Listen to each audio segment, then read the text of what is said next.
अस्सलाम वालेकुम ख़ातिन हज़रात, मैं हूँ इसरार अहमद कसाना।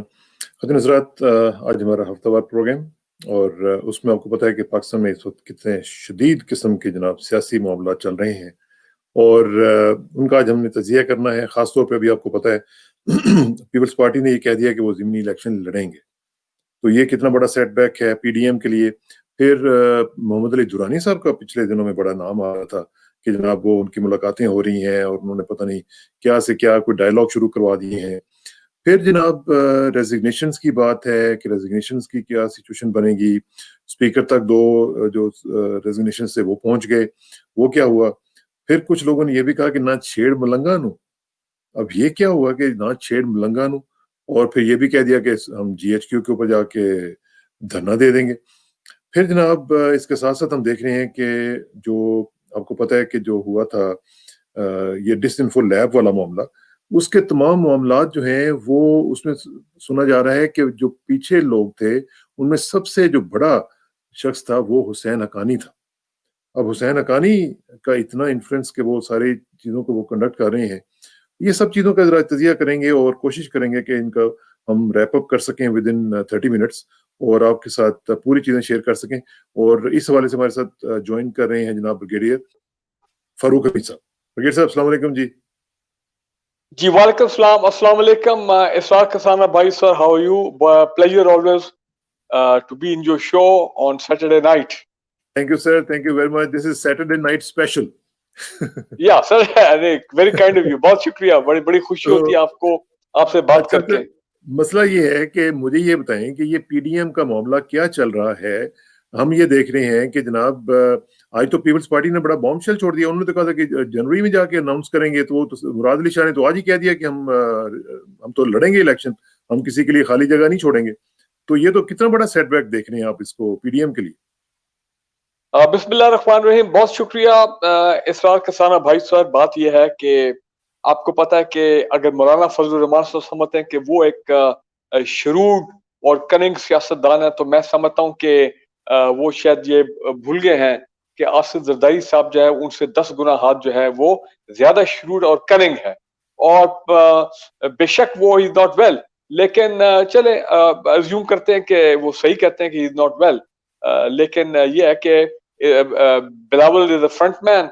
वो तो एक बच्चे हैं, वो मरियम नवाज जिनको दोनों फादर्स ने, नवाज शरीफ और अपना जरदारी साहब ने लॉन्च किया है, लेकिन एक्चुअल फैसले पीछे वही दोनों कर रहे हैं।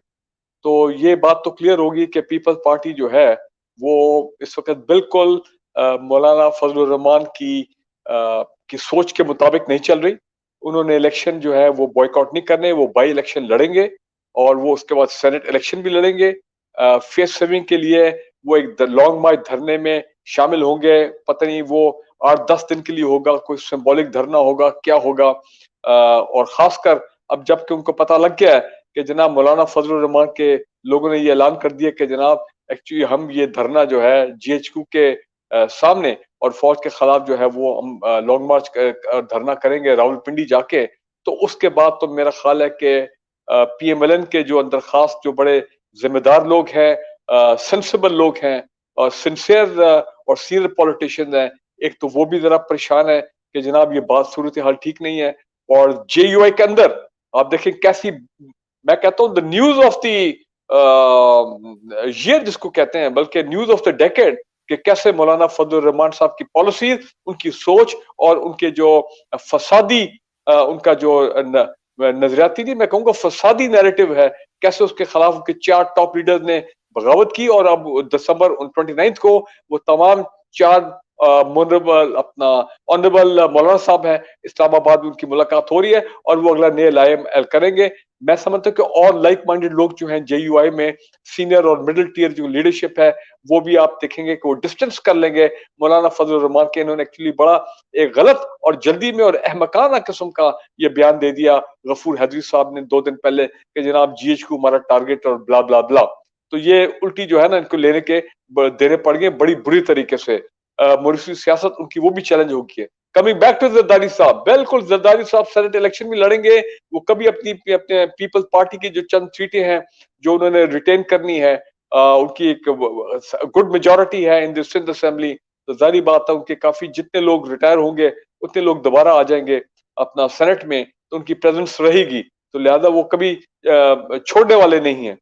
तो लॉन्ग मार्च मैंने कहा सिंबॉलिक होगा। हाँ, रेजिग्नेशन जो है वो अभी जनवरी 2 का इनका फिर एक अपना इजलास हो रहा है पीडीएम का, उसमें देखें जी क्या फैसले होते हैं। मौलाना फजलुर रहमान अभी नाराज हैं, वो कल के बड़े इंपॉर्टेंट जो जलसे है, आप उसको पीडीएम का जलसा कहें या बेनजीर भुट्टो का, पीपल्स पार्टी ये बेनजीर भुट्टो की कल है अपना बरसी, तो उसमें लड़काना में उसमें भी वो नहीं जा रहे हैं, अपना एक वफ्द भेज रहे हैं।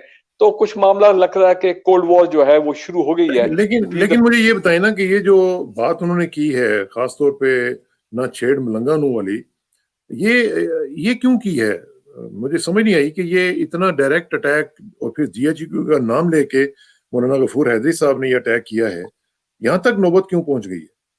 देखिए बात यह है कि क्योंकि मौलाना फजलुर रहमान जो है वो बड़ी बुरी तरह एक्सपोज हो गए पिछले 10 दिनों में, बहुत बुरी तरह। और खासकर इस केस में जिसमें आपने नोट किया है कि नवाज शरीफ साहब और ये दोनों जो है ये एक्सपोज हुए इसराइल के हवाले से।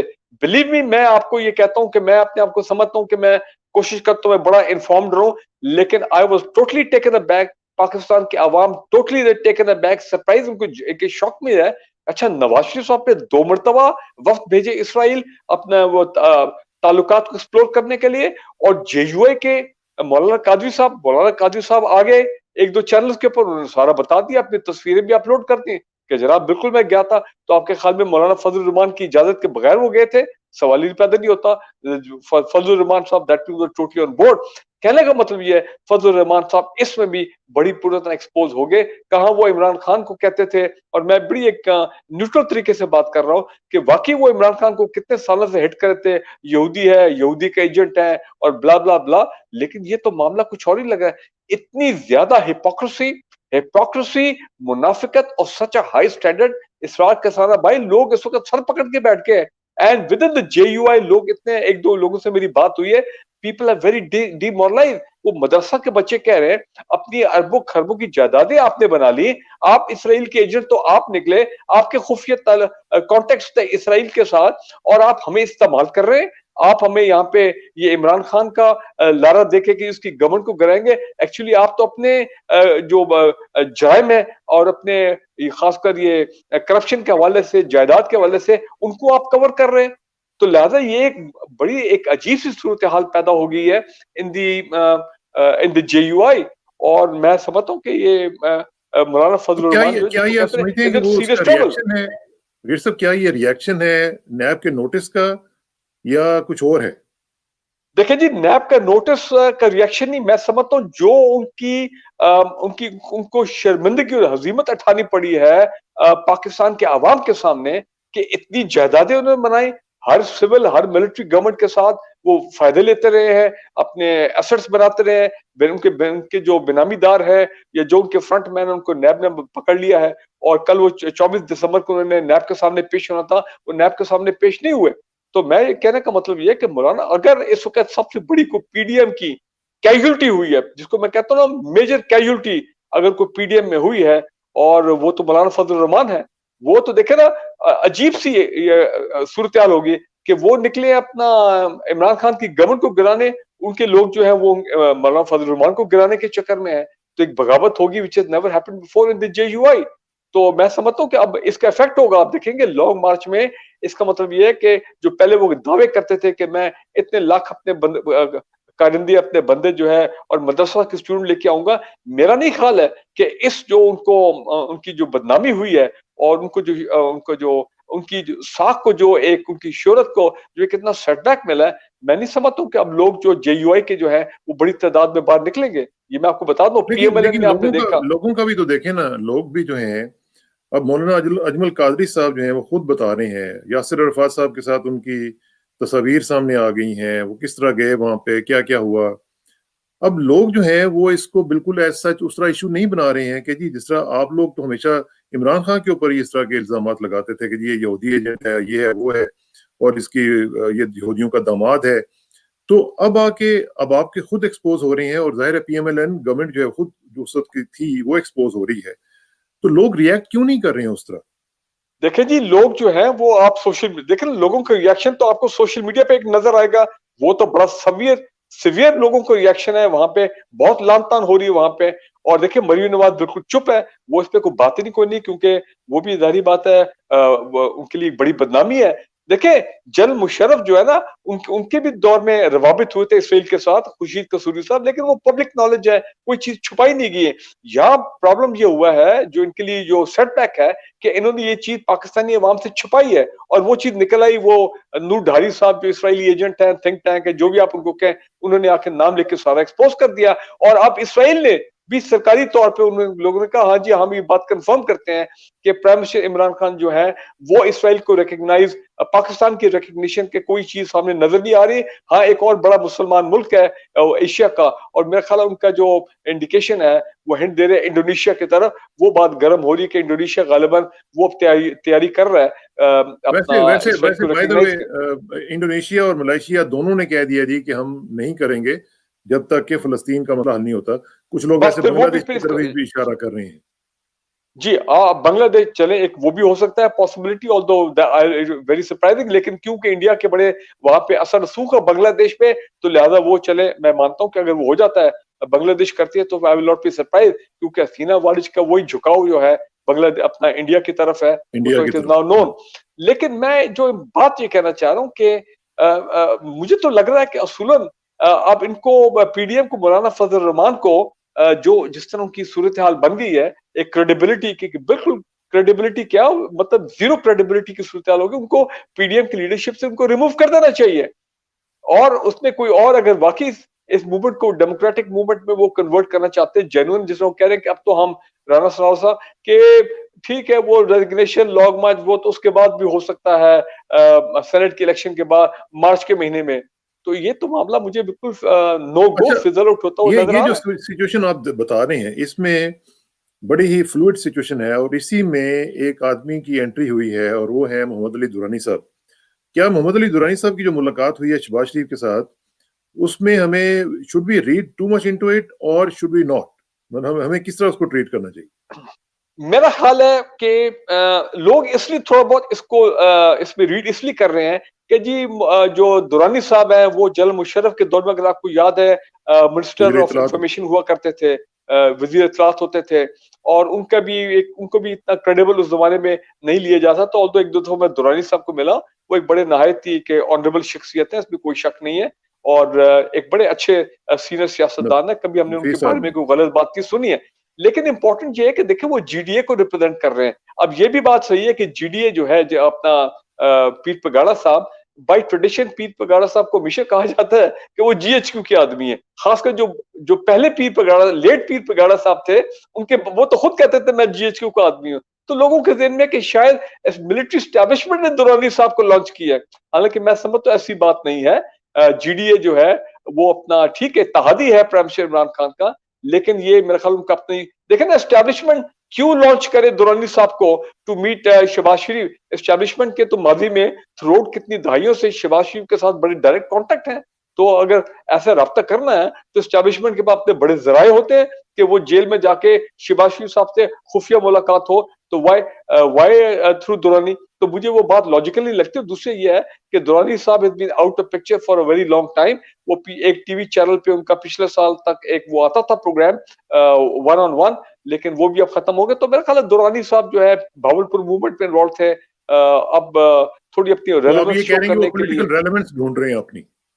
हाँ, is looking for some political relevance. मैं नहीं समझता उसमें कोई इंपॉर्टेंट है। देखें, ये मैं अलबत्ता जरूर कहूंगा कि दुरानी साहब से एक बात पे मैं एग्री करता हूं जो उन्होंने कहा है। वो उन्होंने ये कहा है कि जनाब बैक चैनल, देखें इसरार कसाना भाई सर, मैं आपको बता रहा हूं कि बैक चैनल हमेशा हर दौर में पाकिस्तान में चलते रहे हैं, इसमें तो कोई शक नहीं है। और बैक चैनल जब होते हैं तो वो आपको और मुझे नजर नहीं आते हैं। एक रास्ता हमेशा होता है बैक चैनल का।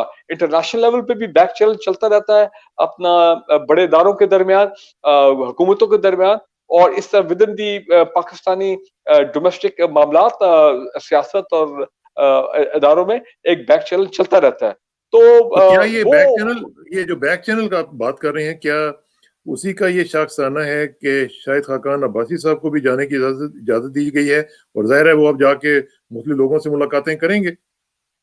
देखें जी, शाहिद खाकान अब्बासी साहब का बाहर जाना, पहले नवाज शरीफ साहब गए थे, आपको याद है यही नवंबर में पिछले साल।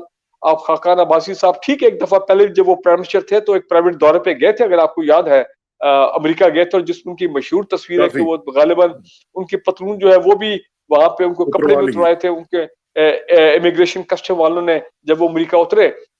तो लिहाजा वो I don't rule out the possibility कि वाकई उनके फैमिली के लोग जो है, उनके सिस्टर जो है वगैरह, दे वेरी सीरियसली सिक, तो उनको वो उन्होंने खुद भी कहा कि मैं 2 हफ्ते में आ जाऊंगा। लेकिन मैं इस पॉसिबिलिटी को रूल आउट भी नहीं करता हूं कि अगर वो आते हुए लंदन रुकते हैं 2-4 दिनों के लिए, या लंदन अमेरिका में उनके पास नवाज शरीफ के कुछ लोग आके वहां पे मिलते हैं, जो कि खूब जो बात खबर छुपी नहीं रह सकती वो सामने आ जाएगी। तो ये may have taken a message, ठीक है ना जी, कि ये जिसको मैं कहता हूँ ना बैक चैनल के हवाले से, कि जनाब इस हालात को डिफ्यूज करने के लिए कोई फेस सेविंग को वे आउट। और खासकर जब हम ये भी सुन रहे हैं कि नवाज शरीफ साहब का पासपोर्ट जो है, जो विजिट वीजा है, वो अगले महीने एक्सपायर हो रहा है। अगर उनको कोई वहां पे मिलती नहीं है मजीद एक्सटेंशन ये वो, तो फिर सऊदी अरेबिया की बात भी सुनी जा रही है। इंपॉर्टेंट चीज इसवार कसाना भाई नोट करने वाली, पिछले 7-8 दिनों में या 10 दिनों में आप कह लें, चाइनीज एम्बेसडर, सऊदी अरेबिया के एम्बेसडर, यूके के हाई कमिश्नर, और गालिबन शायद अमेरिका की वो जो है अपना काउंसिल जनरल, ये जो भी इस वक्त है इस्लामाबाद में, ये सब मिले आर्मी चीफ को। और उसके बाद ये सारे लोग आके प्राइम मिनिस्टर पाकिस्तान को भी मिले। और फिर उसके बाद आर्मी चीफ और डीजीआईएसआई जो है वो आके मिले अपना प्राइम मिनिस्टर साहब प्राइम को कल। मिनिस्टर को। तो मेरे कहने का मतलब ये है, what I am trying to say, कि मुझे ये लगता है कि ये जरूर समथिंग इज कुकिंग अप। देखे ना कहीं कोई चीज जरूर हो रही है जिसमें कोई इंटरनेशनल एस्टेब्लिशमेंट कोई ना कोई डायलॉग में इन्वॉल्व है, किसी किस्म का कोई और प्रेशर आ इसी रहा है। इसी में इसी में कनेक्ट कर लें कि जो चाइनीज एम्बेसडर हैं वो भी पीएमएलएन की क़यादत को मिले हैं। जी यू राइट, एहसन इकबाल साहब और शाहिद खाकान अब्बासी को भी वो मिले। तो if you correct the dots, मेरा ख्याल है कि इंटरनेशनल फोर्सेस जो है वो इन्वॉल्व हो गई हैं कि कैसे सूरत हाल को डिफ्यूज किया जाए, बिकॉज दे फाइंड के खासकर चाइनीज जो है कि सीपैक जो है, एक पॉलिटिकल हालात पाकिस्तान में खराब हो गए तो सीपैक इफेक्ट होगा। और फिर I don't rule out the possibility कि वो जो लाइन ऑफ कंट्रोल और इंडियन थ्रेट है ऑफ सर्जिकल स्ट्राइक्स वगैरह, ये वो चीज भी जो है वो भी ऊपर खतरा जरूर है। इस पे हो सकता है आर्मी चीफ और डीजीआईएसआई ने ये सिक्योरिटी के जो एक्सटर्नल सिक्योरिटी के मामला था वो भी डिस्कस किए प्राइम मिनिस्टर के साथ। लेकिन मैं दिल से ये समझता हूँ कि ये नवाज शरीफ वाला मामला जो है, जिस तरह उन्होंने ये फौज को टारगेट किया उन्होंने, मरीम नवाज ने, मेरा ख्याल इंटरनेशनल एस्टेब्लिशमेंट जो है वो ये कोशिश कर रही है कि किसी तरह कोई एक ऐसा बैक चैनल हो जाए कि मामला डिफ्यूज हो जाए। कि अगर मिसाल के तौर पे कल को अगर ये खबर आ जाती है कि शहबाज शरीफ साहब को बेल मिल गई है और वो एकदम निकल आए जेल से, नंबर 2 पता लगता है कि ji Maryam Nawaz all of a sudden एक डेवलपमेंट हुई है को अपना नवाज शरीफ साहब को मिलने के लिए वो एकदम वो जा रही हैं, बाहर उनको इजाजत दे दी गई बाहर जाने की ऑन ह्यूमैनिटेरियन ग्राउंड, जिसने शाहिद खाकान अब्बासी को इजाजत दी है। तो मैं ये समझूंगा और पाकिस्तान के अवाम को समझना चाहिए कि ये जितनी हाई लेवल डिप्लोमेटिक एक्टिविटी हुई है, इसका कहीं ना कहीं ताल्लुक इससे है कि how to diffuse the situation, और कैसे ये पीडीएम के मामला जो है इसको तो डिफ्यूज फिर किए जाए मुझे ये और बताएं मामला ना खराब ना ब्रिगेडियर हो। साहब, मुझे ये बताएं कि क्या फिर हम एक और कॉम्प्रोमाइज होता हुआ देखेंगे?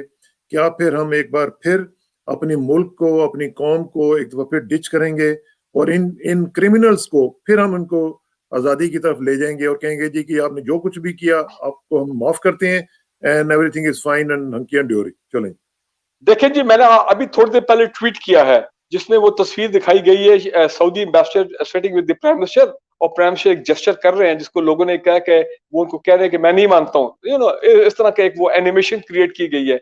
मैंने उस पर ट्वीट किया है कि प्राइम मिनिस्टर साहब को कि आप किसी किस्म के आपको प्रेशर में नहीं आने चाहिए, आप खड़े रहें, whether the pressure from domestic quarter और pressure from the international quarter, आपने जो है गिवन नहीं करना। अगर आप अभी आज गिवन कर गए तो ये सारा मामला फिर वही कॉम्प्रोमाइज, फिर वो जल मुशर्रफ का दौर और वही कहानी जो है वो पाकिस्तान में रिपीट होगी सर पाकिस्तान के मसला हवाले से। मसला जो है ना ब्रिगेडियर साहब, मसला इमरान का नहीं है। आपने ट्वीट किया है, बिल्कुल ठीक किया है, मसला कहीं और है। मसला वहीं पे है जहां पे वो कह रहे हैं कि ना छेड़ मलंगा, उनको चाहिए मैं कि देखिए आप मैं किसी किस्म का कोई कंप्रोमाइज ना करें। देखिए वैसे तो मुझे जो इधर उधर से जो फीडबैक आ रही है वो यही है कि जनाब बिल्कुल ऐसा कोई कहीं पे गिवन नहीं करेंगे, हमारे जो एस्टैब्लिशमेंट के पावर्स हैं वो गिवन नहीं करेंगी, वो कहीं कॉम्प्रोमाइज नहीं करेंगी। लेकिन फिर ये भी देखने में आ रहा है कि ये तो बात वादे हो गई है कि इंटरनेशनल फोर्सेस जो है वो फिर मैदान में आई हैं, और इसी हवाले से नवाज शरीफ के हवाले से मरीम नवाज, कल को मरीम नवाज की वाकई अगर खबर आ जाती she is going abroad suddenly, तो फिर मैं तो कहूंगा कि बिल्कुल ये कॉम्प्रोमाइज हुआ। और मैं उन्होंने देखे ना शाहिद खाकान अब्बासी के केस में भी मैं समझता हूँ कि ठीक है ह्यूमैनिटेरियन आप कर रहे हैं, लेकिन अगर कल को वो वापस नहीं आते 2 हफ्ते बाद, मुझे आप बताएं क्या कर लेंगे? आप क्या अमेरिकन कर को रहे हैं? कहेंगे जी इनको डिपोर्ट करें, वो वहां से चल लंदन जाके बैठ जाते हैं, फिर वो भी उधर हो गए, इसहाक डार भी हो गए, नवाज शरीफ हो गए, तो आप मुझे बताएं। और शाहिद खाकान अब्बासी साहब, अगर आपको याद है, ये वही हमारे मोहतरम प्राइम मिनिस्टर रहे हैं जिन्होंने अपना जाती प्राइम मिनिस्टर का जहाज देखे, आपको इसहाक याद डार है को बढ़िया। इसहाक डार साहब को कैसे मुल्क से दौड़ाया था? एक कॉन्फ्रेंस उज्बेकिस्तान में एक कॉन्फ्रेंस बना दी, इंटरनेशनल कॉन्फ्रेंस फाइनेंस की, सर और सर वहां से वो क्वेश्चन उसी जो है ना, तैयारे क्वेश्चन में मैं आपको लंदन बताता चले हूँ गए। सर। जी क्वेश्चन ये है कि क्या इस जो डिफाइनिंग मोमेंट पे पाकिस्तान पहुंच चुका हुआ है, अब यकीन करें कि इस वक्त अगर हम थोड़ा सा सब्र कर गए और रेजिस्ट कर गए इन फोर्सेस को, तो पाकिस्तान ऐसे शूट अप करेगा इंशाल्लाह और फ्लाई करेगा। लेकिन हमें वही जो मौका है वो जाया नहीं होने देना। ये मेरा ख्याल है कि सबसे बड़ा जरूरी मैसेज है जो आपको पहुंचाना चाहिए और हर जगह पहुंचना चाहिए। जी, मेरा ख्याल है ये बात सब समझते हैं कि अगर आज इस किस्म का कुछ चीज हो गई, कॉम्प्रोमाइज हो गया, तो वो फिर सारा जितना एफर्ट किया गया है ऑल दैट विल हाँ, बी मल्टीप्लाइड बाय जीरो, और ये बिल्कुल। बड़ा नुकसान होगा पाकिस्तान को इन द लॉन्ग रन। फिर वही लोग फिर वो वापस आ जाएंगे 2-3 साल बाद पावर में आके, एंड ये सब सारा सूरत हाल जो है सही बात। रोल बैक हो अच्छा जाएगा। अच्छा, अब जरा मैं तो थोड़ा सा आते हैं उसकी रेजिग्नेशन की तरफ। ब्रिगेड जी साहब, वो क्या हुआ है? वो कैसे रेजिग्नेशन पहुंच गए हैं? दो वहां पे स्पीकर के पास पहुंच गए हैं, वो कह रहे हैं जी कि हमने तो नहीं दिया, हमने तो सिर्फ पार्टी को दिया था। ये क्या हुआ है सिलसिला? देखिए, मैं ये समझता हूँ कि वो जहाँ तक वो स्पीकर की रेजिग्नेशन का ताल्लुक है, जो रेजिग्नेशन पहुंची है, वो मेरा ख्याल let's not take it very seriously, because वो ये कहा जा रहा है पीएमएलएन की तरफ से जनाब कि उन्होंने किसी तरह वो सोशल मीडिया पे अपलोड हो गई, वहां से डाउनलोड करके तो फिर वो स्पीकर को पहुंचा दी गई। तो उसपे क्योंकि आगे भी कोई ऐसी पेश, उन्होंने कहा तो है कि आप पेश हो विद इन 7 डेज, अगर आप 7 दिन में आप नहीं आते हैं तो जनाब ठीक है, फिर हम समझेंगे और हम आपकी ये इस्तीफे मंजूर कर लेंगे। लेकिन मेरा ख्याल है उस पे भी इसका एक स्टेलमेट है, देखते हैं कि 7 दिन ये के ये बाद जो है ये, वो ये क्या कितना होता है। वायबल थ्रेट है ब्रिगेड साहब? कितना वायबल थ्रेट है? क्योंकि आज मरियम कह रही थी कि 159 एमपीएस ने दे दिए हैं, 95% एमएनएस के हमारे पास रेजिग्नेशन पहुंच चुके हुए हैं। कितना वायबल है ये थ्रेट? देखिए, मैं दिल से आपको ये बात कर रहा हूँ, I don't trust and I don't believe कि मरियम नवाज जो बात कह रही है वो सही कह रही है। मैं ये समझता हूँ कि मरियम नवाज ने एक किस्म का she is calling a bluff, वो ब्लफ कॉल कर रही है मरियम नवाज।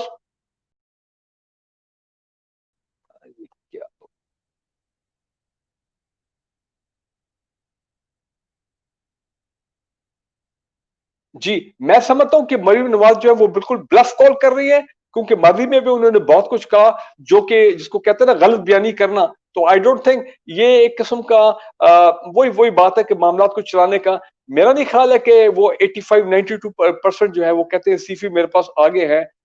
ये I don't think this is correct. The cat will be out of the bag, मेरा ख्याल है वेरी सून। 31 दिसंबर जो है उनकी लास्ट डेट है। आज आप देखिए 26 दिसंबर हो गई है, बल्कि 27 तो मेरा नहीं हाँ, ख्याल है उस वक्त सूरत क्लियर हो जाएगी। मैं अभी भी समझता हूँ कि अपना within the PMLN there will be a division, और वो डिवीजन सही तरह सरफेस होगी आने वाले दिनों में, क्योंकि बात तो सही है ना कि देखें, लोग सब समझ गए कि हम्म। मरीम नवाज भी अनइलेक्टेड है, मौलाना फजल रहमान भी अनइलेक्टेड है। अब ये अगर अनइलेक्टेड लोग जो है ये अब हमें पाकिस्तान की पॉलिटिक्स को गाइड करना शुरू करें, ये हाँ, पाकिस्तान की तो पॉलिटिक्स को आज तो प्राइम होस्टेज। मिनिस्टर ने भी आज तो प्राइम मिनिस्टर ने फॉरवर्ड ब्लॉक की तरफ भी इशारा कर दिया। जी हाँ, मैं उसी की तरह मैं भी कह रहा हूँ कि ये फॉरवर्ड ब्लॉक की फॉर्म में आप देखेंगे लोग जो है वो सामने आ जाएंगे कि जनाब हम इससे इस रोड मैप से हम एग्री नहीं करते हैं, हम इस स्ट्रेटेजी से हिकमत अमली से एग्री नहीं करते हैं। तो ये समथिंग लाइक, देखिए अभी सूरत हाल ये है कि पीडीएम एज सच मेरा ख्याल है उस पे it has run out of steam. और फिर मैं आज एक बात वो दोहराऊंगा जो मैंने 2 प्रोग्राम में पहले कहा था, इनका नैरेटिव जो है वो फ्लॉड है, वो गलत नैरेटिव है, लोगों ने उसको इस तरह एक्सेप्ट नहीं किया जिस तरह के जमहूरी मज़ामती मूवमेंट्स होती हैं, ये वो नैरेटिव ऐसा नहीं है, लोगों ने इसको रिजेक्ट किया है क्योंकि ये जातियात पे अपना जो है नैरेटिव है कि वो 2 इस्तीफे दे दो या 3 इस्तीफे दे दो। कैसे हो सकता है कि मिलिट्री एस्टैब्लिशमेंट जो है एक डेमोक्रेटिक गवर्नमेंट को कहे आज के बाद आपकी छुट्टी, आप घर जाएं? हो ही नहीं सकता।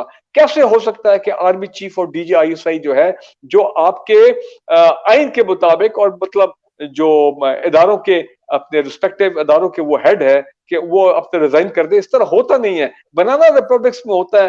आप कह सकते हैं कि चलें कांगो में हो जाएगा, इरिट्रिया में हो जाएगा, इथियोपिया में शायद उधर भी ना हो, ये भी मैं कह दूं, उधर भी शायद ना हो। तो लिहाजा यहाँ तो सवाल ही पैदा नहीं होता। तो ये एक नैरेटिव बड़ा फ्लॉड था, अच्छा बलवीर गलत था साहब, एक और और चीज जो कोई क्रेडिबिलिटी। एक और चीज जो मैं पूछना चाह रहा हूँ वो ये है कि आपने देखा था कि डिसइंफो लैब की जो सिलसिला हुआ था उसमें पता चला कि जो मेजर कैरेक्टर था वो हुसैन हकानी था। अब मुझे ये बताएं कि हमने देखा कि मामला जो है वो काफी खराब हुए और अभी रिसेंटली आपको पता है टोरंटो में एक करीमा बलोच नामी जो खातून थी उनका भी इंतकाल हुआ है। वो पता नहीं किस तरह हुआ है, ये अभी तक कंफर्म नहीं हुआ। अगरचे पुलिस ने तो ये कहा है कि उसमें कोई सस्पेक्ट हमारे पास नहीं है, ना ही कोई सस्पेक्टेड एक्टिविटी हुई है, लेकिन लोग ये कह रहे हैं कि जो रॉ है वो अपने जो एसेट्स हैं उनको अब टेक आउट कर रही है। तो इसमें आप ये बताएं कि हुसैन हक्कानी का कितना बड़ा रोल हो सकता है ये पूरी की पूरी कहानी में? देखिए जी, मैंने ट्वीट किया है और मैं स्टैंड बाय करता हूं, मेरी 2 ट्वीट्स हैं। मैंने ये कहा था कि मुझे अफसोस होता है जब कभी कोई पाकिस्तानी है जिसी की कोई कहीं पे डेथ हो पाकिस्तानी की, लेकिन मुझे ज्यादा अफसोस उस वक्त होता है कि जब एक पाकिस्तानी दुश्मन के हाथों जो है वो मारा जाए।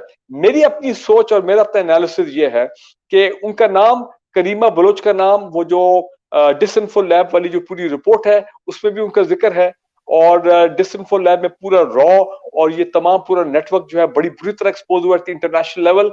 यूनाइटेड नेशन जो है there also surprised and taken aback. ये एनजीओ और ये तमाम थिंक टैंक्स जो जाली थिंक टैंक्स हैं, देखे ना, वो सारे चीजें सामने आ गए, including the connection with the Indian media और रॉ सारा। तो इससे पहले कि ये लोग जो एक्सपोज हुए हैं, अगर ये खुल के सामने आ जाते हैं और मजीद इंकशाफात करते हैं, तो बेहतर ये नहीं है कि रॉ जो उनके हैंडलर्स हैं, जो उनको और जो होस्टाइल एंटी पाकिस्तान एजेंसीज हैं, वो उनको अपना सीन से गायब कर दें।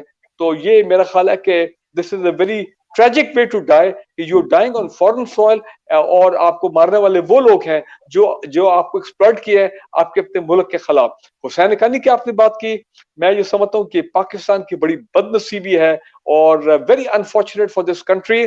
मैं कई दफा मैंने टीवी प्रोग्राम में भी कहा है और मैं कई 1-2 कॉलम में भी लिख चुका हूँ जब मैं लिखता था न्यूज अखबार में, नेशन में, कि हमारे इदारों ने ये क्या हो गया था उस वक्त, क्या मसलियत में हम आगे थे कि हमने हुसैन हक्कानी को, जरदारी साहब जो प्रेसिडेंट थे, तो उसको अमेरिका के एम्बेसडर बनने के लिए हमने क्यों क्लियर किया।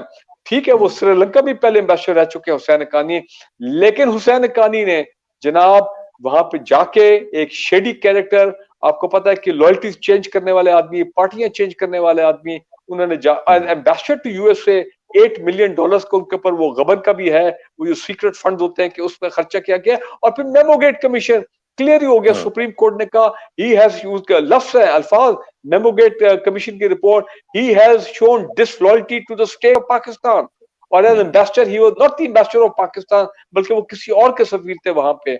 और अब आप सोचे कि उन्होंने कितना पाकिस्तान की कौमी सलामती, पाकिस्तान के दायरे, पाकिस्तान के न्यूक्लियर प्रोग्राम और पाकिस्तान की सिक्योरिटी को कैसे उन्होंने कॉम्प्रोमाइज किया वहां पे वो 2 साल बैठ के। और उसके बाद मुझे अफसोस इस बात का आता है फिर कि वो यहाँ पे आए, उनको तो रातों रात अरेस्ट करना चाहिए था। सुप्रीम कोर्ट की जब हियरिंग हो रही थी मेमोगेट कमीशन के दौरान ही, और वो जनाब ये कह के लेट आसमा जहांगीर जो उनकी लॉयर थी कि जी वो 4 दिन के नोटिस पे आ जाएंगे जब कभी सुप्रीम कोर्ट बुलाएगा। खाक आते हैं वो पाकिस्तान, वो भाग गए। He was hiding in the presidency, Zardari was protecting him, and Zardari of course आपको पता है कि उनकी कितनी मशकूक शख्सियत थी। तो लिहाजा what I am trying to say कि इनको बाहर जाने उस वक्त नहीं देना चाहिए था। The establishment should have arrested Hussain Haqqani and he should have been tried for treason in Pakistan. Supreme court ने बाद में फिर देखे, हमने जब शो डाला मीडिया में पिछले साल, तो अपना चीफ जस्टिस साकिब निसार ने पिछले साल की शुरू में उन्होंने फिर जनाब मेमोगेट की फाइल दोबारा खोली और फिर गवर्नमेंट को कहा कि आप अपने स्टेप्स लें to get him back to Pakistan.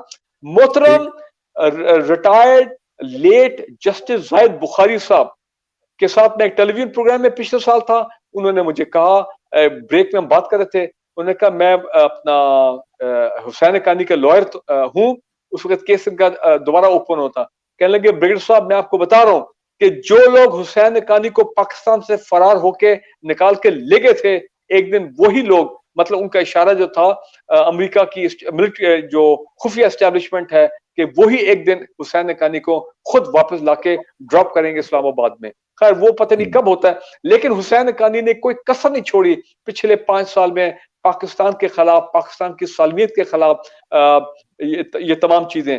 और अभी पीछे वो फिर आए हुए थे अपना इंडिया, 2 किताबें लिखी फौज के खिलाफ ना। और अब कहा जाता है कि डिसइंफॉर्मेशन लैब वाला जो मामलात हैं उसमें हुसैन हक्कानी का बड़ा किरदार था, वो एक लीडिंग एडवाइजर था टू रॉ इस पूरी इंफॉर्मेशन में। और ये भी कहा जाता है कि अब आप ये सुन लें कि जनाब नवाज शरीफ साहब की ये जो हिकमत अमली है, फौज को टारगेट करना, फौज के खिलाफ लोगों को, अवाम को बगावत पे उकसाना, ये भी, इसमें भी हुसैन हक्कानी का हाथ है। वो भी एक खुफिया तौर पे भी हुई है, लंदन में भी मुलाकातें हुई हैं उनकी। जी, वो नवाज शरीफ को वो एडवाइस करें ये तमाम मामलात में। और इससे पहले कि मैं भूल जाऊं कि मौलाना फजलुर रहमान साहब की एक बात मुझे एकदम याद आ गई कि पाकिस्तान की सिर्फ 2 शख्सियत हैं, कौमी शख्सियत है, जिनको अगर आप कहें लीडर्स, एक नवाज शरीफ साहब और एक फजलुर रहमान, जिनकी हमने तस्वीरें देखी हैं विद अजीत दोवल।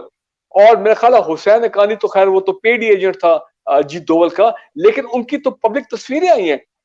फजलुर रहमान साहब इंडिया गए थे तो अजीत दोवल, जमीयत उलमा हिंद और ये लोग सब बैठ के बातचीत की। और जारी बात है जब रायवेड में वो आए 27 दिसंबर 2015 को, मूडी और अजीत दोवल, तो वहां पे भी तस्वीर बड़ी मशहूर है। नहीं देखिए, अब एक बात देखें, 2 डिडक्शंस मेरी एनालिसिस से मेरी निकल रही हैं। नंबर 1 कि ठीक है, मैं मानता हूं माजी के अदवार में पाकिस्तान के नवाज शरीफ साहब के दौर में भी और जनरल मुशर्रफ के दौर में भी अपना हुकूमती लेवल के ऊपर इसराइल के साथ ताल्लुकात आगे बढ़ाने की कोशिश की गई। नंबर 1, इसमें कोई ये तो बात अब एस्टैब्लिश हो गई है। हम ये नहीं कह सकते पाकिस्तान में कभी किसी गवर्नमेंट ने खासकर पिछले 10-15-20 सालों में ऐसी बात नहीं की है, ये हुआ। और दूसरी चीज ये क्लियर हो गई है, नवाज शरीफ और फजलुर रहमान, मैं आज अपने दिल से ये बात कह रहा हूं, मुझे ये लगता है कि they have been exploited by the Indian intelligence agencies। कई दफा आपको पता उनके अपने तरीके होते हैं लोगों को कल्टीवेट करने के। क्या वाकई ये लोग रॉ की पेरोल पे थे और क्या वाकई इनको इंडियन ने कल्टीवेट किया था और ये उनके एक एजेंडा था? जो देखे ना, he was head of the Kashmir committee. कभी मौलाना फजलुर रहमान ने कश्मीर कमेटी के उस दिन जिस जेन्युइन कॉज होता है कभी उसके लिए काम नहीं किया। हमने तो क्रिटिसाइज कर करके थक गए, लेकिन वो उसको हटा, वो हमेशा कश्मीर कमेटी पे वापस आ जाते, आगे गाड़ी पीछे गाड़ी, बारात, बेनिफिट्स, ये वो। तो मुझे कई दफा ये लगता है कि देखिए दुश्मन जो है ना, दुश्मन आता है, दुश्मन के तरीके होते हैं आप मुल्क के अंदर अपना असर रसूख पैदा करने के लिए। तो this is one way. I think ये हमारी टॉप लीडरशिप, ये दोनों बहुत सस्पेक्ट हो गए हैं with connection, secret connection with, एक तो अपरेंटली पब्लिकली भी सामने आ गए, with secret connection with the Israeli and the Indian, ये जो अपना कुव्वतें हैं। तो जी बिल्कुल, तो मैं ये एक चीज, बड़ी चीज सामने आ गई। अल्लाह ताला इनके शर से महफूज रखे पाकिस्तान को और हमारी कौम को।